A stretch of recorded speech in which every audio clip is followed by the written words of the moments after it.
This is the new DAL T5051C. It's a version of the Cyclone prop, or at least it comes from the same designer as the Cyclone prop. And it's a very, very, very interesting prop. So the designer of the Cyclone prop is apparently a professor in China, an aerodynamics engineer professor in China. And he was the one that originally made the Cyclone, and then made the 5046, and then made the 5050, which are just kind of variations on the Cyclone. The first time I flew the Cyclone, I was really blown away. I thought the performance was incredible, and I immediately knew that it was going to become an extremely, extremely popular prop just because of how confident I felt the first time I flew that prop. And so this same engineer has made this prop, as well as a whole new line of props which isn't even out yet, and they just told me that is gonna come in the future, which I'm seriously looking forward to. So this prop is, when I first saw it, I was extremely interested in it because it has a combination of properties that I have not personally felt before, and I don't know if it actually exists in the market yet.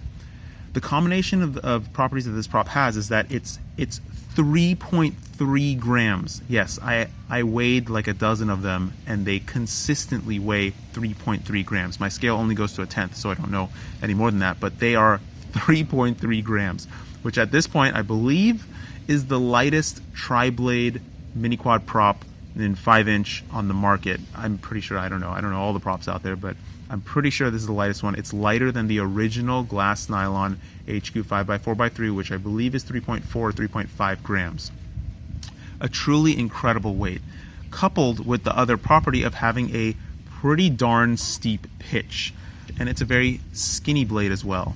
So the two properties that I think are super interesting are the super low weight and the super steep pitch. And if you've flown some other steep pitch props, you will probably have noticed that they fly really, really, really smooth. They just feel really, really comfortable in the air. But that being said, I don't normally fly high-pitched props because I like the super light, wispy feel of the 5x4x3, particularly the DAL 5x4x3, just because I like the plastic that they use, the polycarbonate that they use. Now this prop is the same polycarbonate as the 5x4x3 and the Cyclone as well. It's an incredible 3.3 grams, so the durability, of course, suffers. I mean, you can't really expect a 3.3 gram prop to be so durable.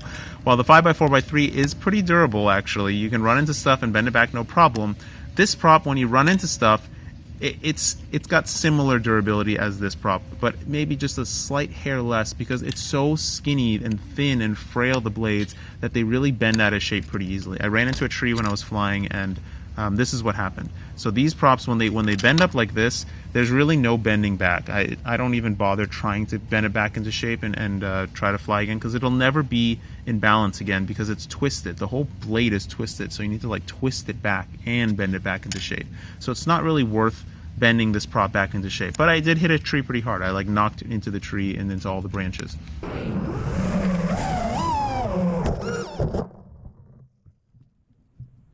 What I felt with this prop is what's incredible. Now I'm flying it on this, I flew it on two other quads also, but I'm primarily flying it on this quad, which is in the configuration that you see with this light battery is 585 grams.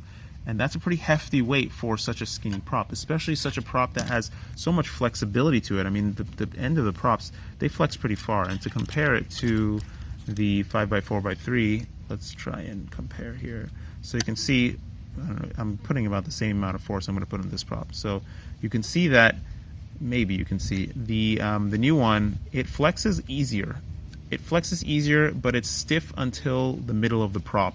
And then it flexes, the end of it flexes kind of a lot. And I was worried about that specifically on a heavy build. And I think it does actually flex to the point where it causes a couple problems here and there with heavy builds and if you're punching really hard. But I didn't really feel like it was impacting the throttle control, throttle performance. The the rotation rates or my pitch and roll, any of that. It just makes a difference with the top speed of the craft, because the props are just flimsy and they're flexing out of shape, so you can't really reach the top speed that you want to reach.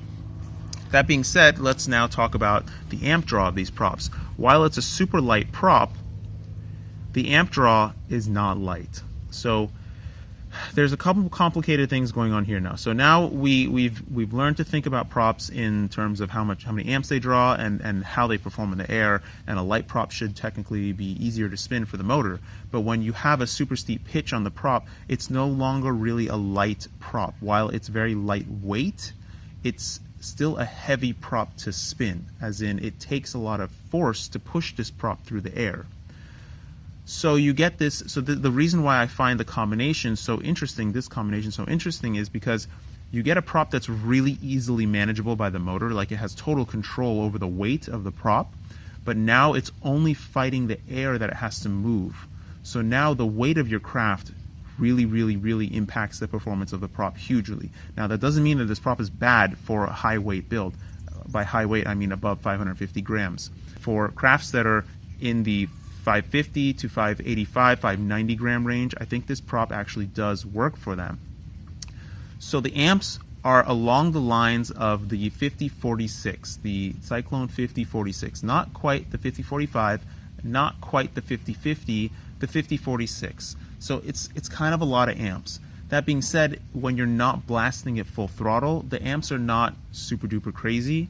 So I am still able to get about 3.5 minutes of flight time on this quad. With a more traditional prop like the 5x4x3, I get a pretty comfortable 4 minutes. So I'm cutting my time down about 30 seconds.